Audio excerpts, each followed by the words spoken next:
Welcome to the Growth Shift. I'm David Zylstra. Here's what I've learned after years in business. Every leader who's built something meaningful has a story, but the moment they had to shift, when failure forced innovation, when change became opportunity, when they chose growth over comfort. On this show, we dive into those pivotal moments, the setbacks that became breakthroughs, the strategic shifts that accelerated growth, and the frameworks that turned obstacles into opportunities. Because here's the truth. In a world where change is the only constant, the leaders who thrive aren't the ones who avoid failure. They're the ones who've learned to shift strategically through it.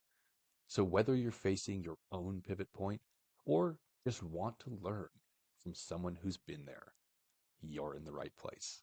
Let's dive in. Today, joining us is Geoff Ferland, founder of Hummingbird Insurance, one of the top-rated independent agencies across the USA, serving individuals, families, employers, and Medicare. Geoff, welcome to the show. Thank you. Thank you, David, very much.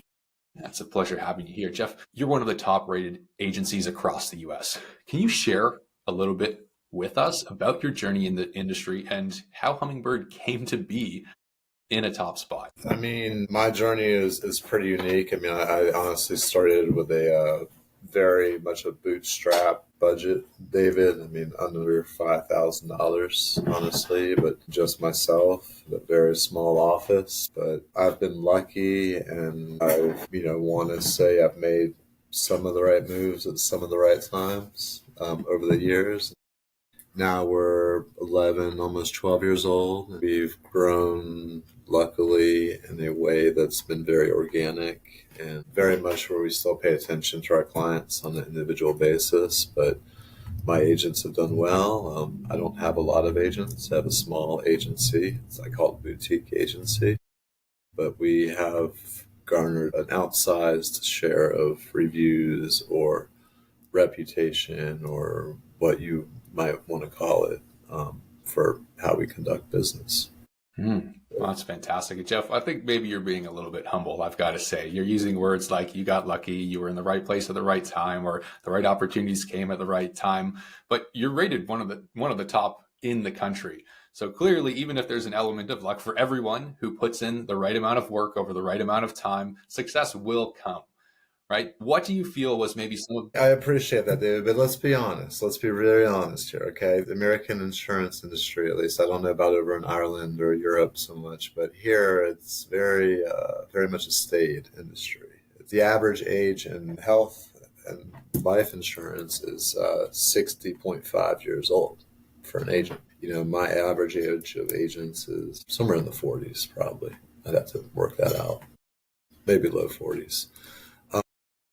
And I'm 44 myself, I'll be honest. You know, probably right at the median age, actually. It's kind of funny. We tend to embrace change, and there's been a lot of change in healthcare itself, in each segment of the industry alone, much less over the American economy, much less over discoveries, things happening with AI, drug developments I've read about this morning. I mean, it's wild. What's the amount of breakthroughs? It's almost like the feast all over again. But we roll with change is what we do. And we pay attention to people. We listen to people. That's all we really do. Okay. But my people they have high IQs, or emotionally intelligent. They're allowed to operate on an independent level. Now, Geoff, you mentioned that you bootstrapped Hummingbird to get to where you are. So I know that you're resourceful, right? You're willing to do probably what other people aren't to have gotten to where you are, right? Do you think that the mindset that you had that got you to where you are with that bootstrapping approach is maybe different than the mindset of other agency owners? Did that contribute to allowing you get to the position you're in now? I would say probably at times, yeah. Honestly, I market differently. I did a billboard like in the last few years with my kids on it, and like here's a sticker version of it, but like just made it completely different. But put dinosaurs on it and put them out there, and like just had fun with it, you know. But we got more calls over those billboards than anything. It's wild. Mm. People, it's just, they put it in their heads, and it's just been that over the years. I have fun with things. Mm. What we deal with, like, it's all the same policies, it's all the same prices. Like, if people don't know anything about insurance, let me go ahead and break it down, okay? It's the same price wherever you get it. That's legally what it is. You can't offer discounts, you can't charge more. It's legally the same price, whether you use help or not. The help is free. We're free help to people. We're just honest with people. We don't play games. We're just, yeah, that's what I'd use for my own family or not. And we have every company out there. We don't care what company they work with. And honestly, too, also, David, just so you know, every company pays us the same. And they pay us on the same flat dollar amount per head. So there's no reason for me to try to sell a higher premium or a bigger plan or anything like that to anybody. It's just to help people out. Mm-hmm. That's my only real impetus, is to help people. Mm-hmm. That makes business so easy. When your only real goal is to help somebody with what they really need, and it's the most complex thing in their life, but it's probably their second largest or the largest bill on paper between that and their mortgage, it's pretty wild. But they have no idea what most people have no insurance literacy, or very little for something so expensive. You know? Why? Because they want to ignore it. It's boring. Absolutely. Yeah, Absolutely. that's back to the beginning. Yeah. I'm not a broker anymore myself, but I experienced the exact same thing, right? With other brokers or agents out there, people just weren't willing to take the time. It seemed people weren't willing to take the time to educate their clients. Every time I spoke with somebody, there was a massive gap. And that's where I found my opportunity as well, right? Educating my clients and actually helping them understand what it is they're buying. Because it seems like, with the competition that's out there, the prices are the same, the coverage is pretty well the same. Everyone's just trying to make a quick sale. So I think that they're taking the wrong approach. A lot of professionals are taking the wrong approach of just trying to sell it fast instead of slowing things down, trying to build a relationship and educating their clients, because they can buy the same thing anywhere. So at the end of the day, it seems like it really comes down to relationships and the customer service side of things. Now, you mentioned that you run your agency in a non-traditional way, and I think that the sticker of the billboard that you shared a moment ago really shows that. What else do you think you're doing differently than maybe the average agent owner or agency owner that would be considered non-traditional in those ways? The website itself, I mean, people visit that. They can Google Hummingbird Insurance. We're the only one.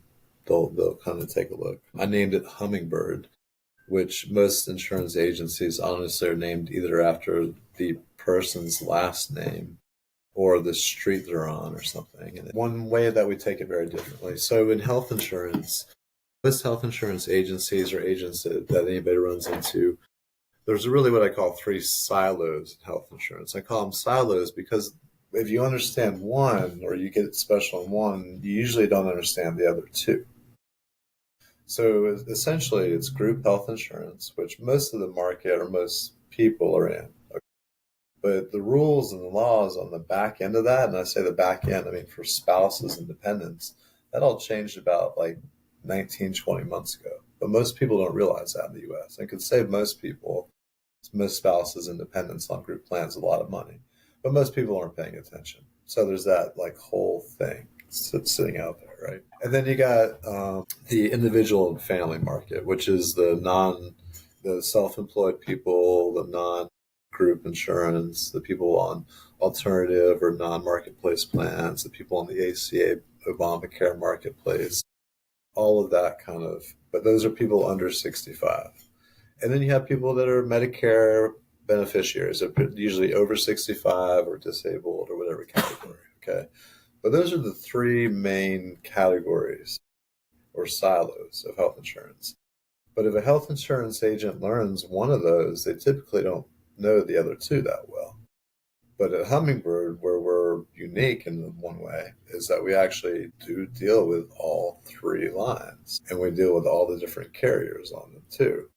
So we understand how one interacts with the other and what works best. And really, we come into it with a holistic sense, not a transactional, what products can we sell, what can we make off this, all that sort of thing, like a traditional agency. Okay. Non-traditional, the consultative. What do you have now? What's going on? I always start my meeting every way. How can I help best today? Tell me your situation in your own words. That's exactly how I start. Because people are going to tell you what's important to them. You're going to find that out. And from that, there are so many different options, routes, products, ways to look at things that you have to go into it with from 30,000 feet to 10,000 feet to, okay, we're going to break this down individually, that the employees might be on one thing, their spouses and dependents might be on another. If they're over 65, we might take a look over here. We'll take a look at covering everybody for hospitals or accidents or whatever might happen, all on a group chassis and cheap and easy. Like, but you look at it really from how are we going to have the least healthcare spend guaranteed between premiums up front and possibility, okay, on the back end, and then probability in the middle. And you go with what's going to be typically one of the lower healthcare spends and what's going to keep the money local when they do. But that's our approach. I love that. You said when you take a call or when you're speaking with somebody new, it's how can I help best today, right? And it's that value-led approach that I think is really important. Even if we just toss that out the window and we looked at other agents and agency owners who were more concerned or more focused on just making as much money as possible, it would still seem like the approach that you take is what they should be doing, not just focusing on one silo, but empowering themselves with more knowledge and more ability to provide better products and better services. Even for the people out there who are just in it for themselves and aren't trying to take an approach where they are focused on really helping people and leading with that value, why do you think it is that not many people are actually focusing on learning each of these verticals so that they can provide more to their customers or more to themselves, if that's what's important for them? I mean, we're going back to honestly, the talk of my agents again. I will not lie, David. I feel like I have the smartest kids in the room, and I feel like one of the dumb guys when they're all around, which is nice. And I don't want to say most agencies don't have that, but I haven't seen that in other agencies I've visited. I have high expectations of people, but I also give them complete freedom over their lives. Like we were speaking before we started the call, it's supposed to be an agent meeting at 9 a.m. here in my office, and nobody was here.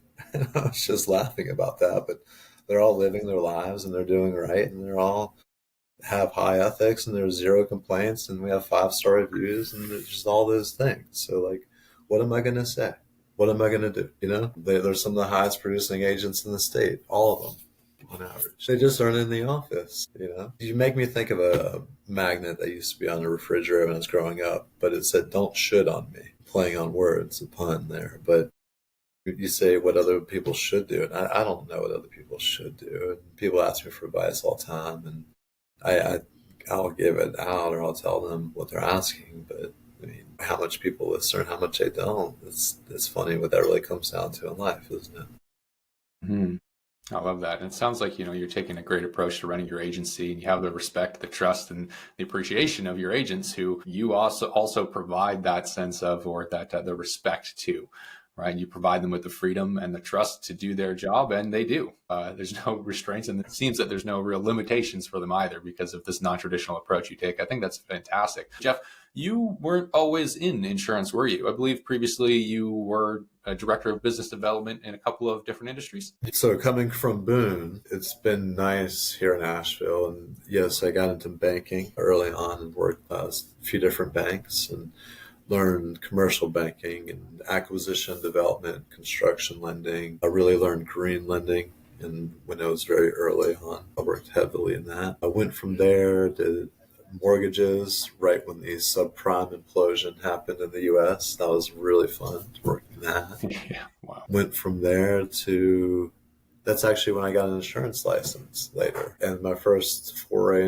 into insurance was at a shop I won't name, but it was one of the biggest, very traditional shops that typically sells to doctors and attorneys whole life insurance, very expensive things. And really just did not enjoy the experience. Still love the agency owner very much, still in touch with them, but that experience just wasn't for me. And I could see that early. And then I had an offer within a few weeks, actually, to sell payroll and accounting services with a local agency. Did that for a few years, did well at that.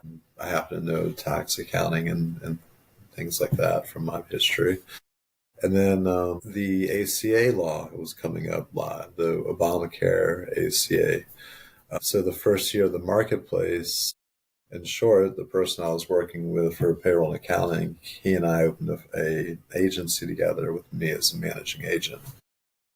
Very quickly, that agency was the second largest in the area this initial year. And we have, just to get an idea, two of the largest agencies in the state are here in Nashville, our little town, for a big state with big cities. So we got on the map quickly. From that, I got an offer to open my own agency, essentially. From really, it was Blue Cross North Carolina was kind of the kingmaker at that point, the members club, and they were not giving out agencies at that point, so they called me and offered that, and I took the opportunity, and that's how Hummingbird started. Bootstrap from very little money. Up a website, set up a little bit of, bought a printer, bought a computer, bought a desk, the basic things. David bought some paper, pens, every little thing when That's he started. great. That's great. Now, Geoff, I mean, it seems like you have a pretty unique culture and approach to insurance in business at Hummingbird. And I find that people who are high achievers or, people who are in pursuit of achievement or success, I think there's generally two types of people. There's people who are moving away from pain, and then there's the people who are moving towards accomplishment or pleasure, right? And with how you have such a unique culture at Hummingbird, the question for you is, with what you have instilled in your agency and the approach that you take to your clients, is that something that you think was born out of pain of the past, of seeing things that you weren't happy with in these other industries? Or was it taking the things that you learned and you loved and creating a fusion for yourself to create something even greater? That's a really good question. Very insightful. I thought I was just going to be the moving away from pain or dealing with it kind of deal. Kind of Buddhist in that. I don't think that my actions or my decisions on any daily or monthly or weekly level are any kind of movement away from pain or past what I've seen, right? Some of the industry standard things out there, there's not an alternative for, unfortunately. I use what I have to use in some ways, but we try to be different in the way that we turn around and give that information to clients, say, on a more straight level, and not make them fall asleep when we tell them. So I would have to say it's the latter of the excitement of the new thing or the seeing what's possible. That's more what I'm about, David. I have seen all the old stuff, yes. I mean, I have experienced it. It is a pain, but there's no real, the motivation for me isn't just trying to get away from that. It's an automatic, just not doing that. That's great, Dan. Thank you for sharing those thoughts. And Geoff, you've got a great culture there. You've got some really great things going. You've had some great growth. I'm kind of curious, what's next for you at Hummingbird? Right now we're actually in the middle of a huge growth phase. I went from being licensed in a few states around the Southeast regionally, near around myself, to I'm not licensed in all 50 states, plus DC, the agency as well. Carrier appointments, and for instance, I believe that we have the most actual Blue Cross, Blue Shield appointments nationwide at this point, especially with the independent Blue Cross, Blue Shields of any agency versus eHealth and healthinsurance.com and all those big ones that people see on Google right away. I've been quietly building a very, very large machine, and I'm working side by side with a very large life, they're called IMO, but a life insurance brokerage with about 7,000 agents nationwide. So I was originally building it for them, but now it's a network I actually have built on my own, of my own name, and I'll be helping them and servicing them. But I'm quietly building the largest brokerage in the U.S. So I'm not quite sure beyond that. I'm still taking care of the license, all the appointments and stuff.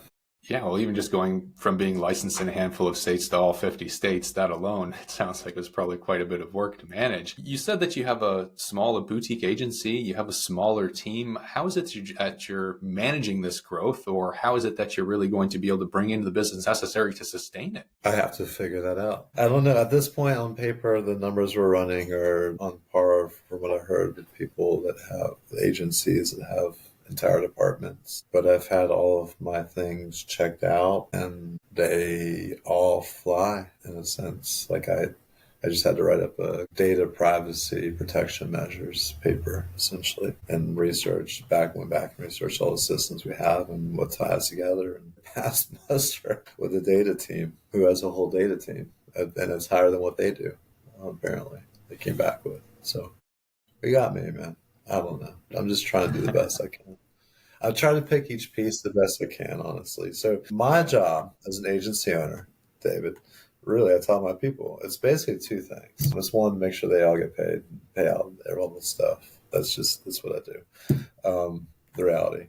And two, it's making sure the systems are working. So really what we work on is a combination, a soup of technology systems, right?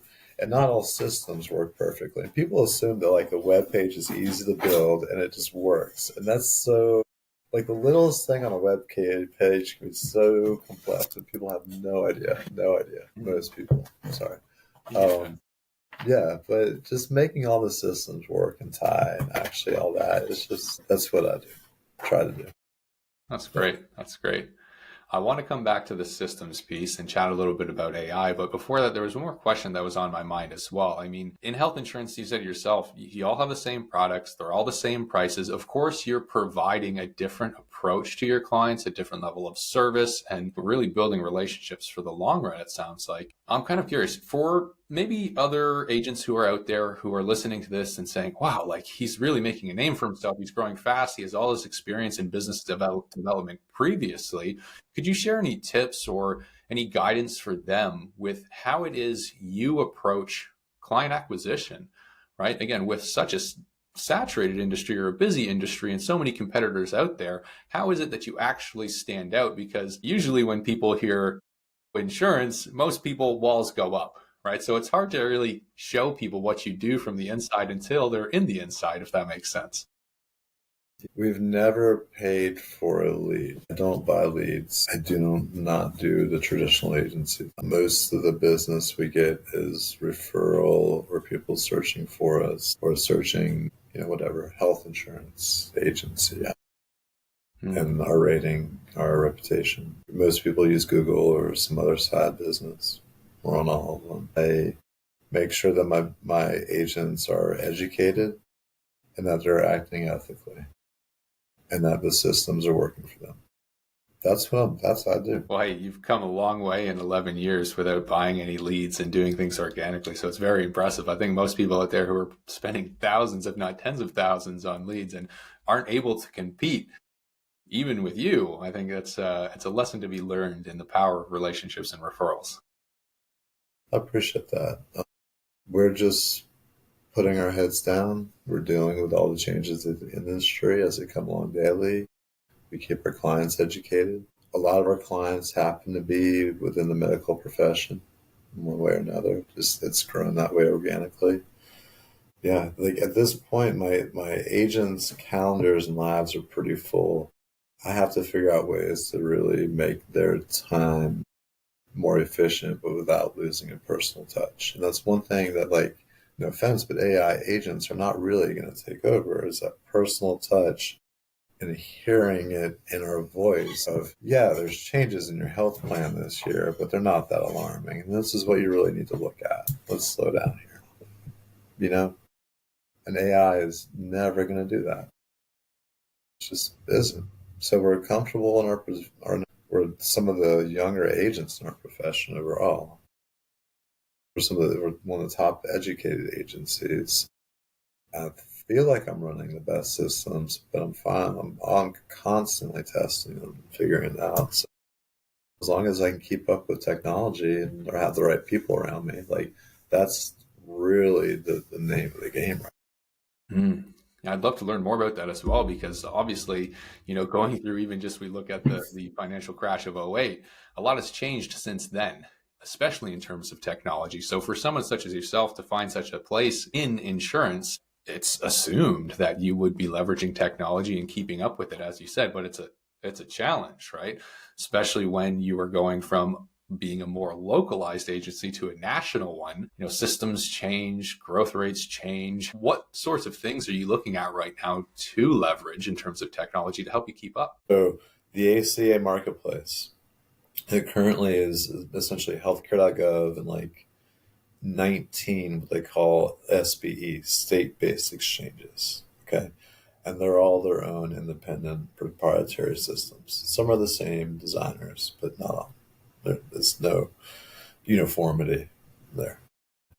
Give me an AI agent that can do a quoting and enrollment with those systems direct with the information I give it. And that's HIPAA compliant and compliant all the way. Yeah, like give me an AI agent that can actually take care of all the state-based exchanges for me in one user interface, in a sense. That would be ideal. There's not that out there in the industry, and there's not that on the development platform from anybody else. Hmm. So it sounds like maybe the biggest area of opportunity for you would be inefficiency and saving time for your agents with these things that maybe are repetitive, and at the same time they each require their own approach but aren't really going to provide more value. It sounds like you want your agents out there building relationships and selling and not having to deal with these repetitive processes. Oh, geez, I got yeah. At this point, and each one of these systems is different. I got to go through the training and certification on each one now annually. So I went through annually on one that handled 30 some states before. Now I go through 21 different times. So three other states come out this year, and who knows how many the year after that. So, and there's no point to it. I mean, there's that in my mind, but it's states' rights is whatever. Hmm. This is a U.S. political thing. Don't get me started there. It's funny how politics and prescriptions and providers and all the P's of healthcare, I call it, mix up together. There is more money in healthcare than any other industry I can think of. I mean, am I wrong? You probably know numbers better than I. Well, I think everybody knows they need healthcare. No one's going to try and skip out on healthcare like they would with a car at times, right? I'm never going to crash my car, but everyone knows I don't need insurance. Someone else is going to crash, not me. But with healthcare, I think everybody knows that I'm getting older, right? I'm doing things that aren't the most healthy, whether it's drinking or smoking or something else. So I think that it's a little bit more understandable for people rather than people who've never been in an accident. Because people can live their whole lives thinking, I'll never be in a car accident. I'll never have a house insurance claim. But everyone knows they're going to die. Everyone knows they're getting older, right? Yeah, it's true. I mean, and lifestyle choices here in the U.S. I mean, it's not so much drinking and smoking now. It's like but overeating. I mean, look at the use of GLP-1s and stuff. I don't know if it's like that over in Europe or where you're at. I mean, they're coming from your drug companies over there mainly. Geoff, that was great. Thank you so much for sharing these insights with the audience. Do you have any parting words of advice or direction for anyone listening to this show and thinking, I wish I could follow in Geoff's footsteps? I mean, just be honest, be true, just be there for your clients, listen to them first. Like I was saying to David, start every conversation the same way. Hey, tell me your situation in your own words, and how can I help best? I have no agenda beyond that. Amazing. And for any listeners who might like to connect with you, either to learn more about Hummingbird or just to connect, what's the best way to reach you? Well, the name of the agency is Hummingbird Insurance. You can find us on Google pretty easily. Website is hummingbird.ins.com. My name is Geoff with a G. You can find me online and have direct contact there. We are small enough. Excellent. Well, Geoff, thank you so much for coming to join the show today. You've brought a lot of value. I appreciate that, David, very much. To the listeners, thank you for tuning into the Echelon AI podcast. As always, I hope this episode has brought you valuable insight, knowledge, and inspiration. If it did, please would you show your support by dropping us a like on this video and subscribing to the channel. Until next time, we're signing off. And that's a wrap on another episode of The Growth Shift. If this conversation sparked something for you, whether it's a new perspective on failure, a strategy you want to try, or Just the reminder that every setback can become a setup for something bigger. Hit that subscribe button and share this with someone who needs to hear it. Remember, the leaders who thrive aren't the ones who avoid change. They're the ones who shift strategically through it. If you're ready to build the systems that help you grow without the chaos, head over to valentix.io. We help businesses like yours scale smarter, not harder. I'm David Zylstra, and I'll see you in the next shift.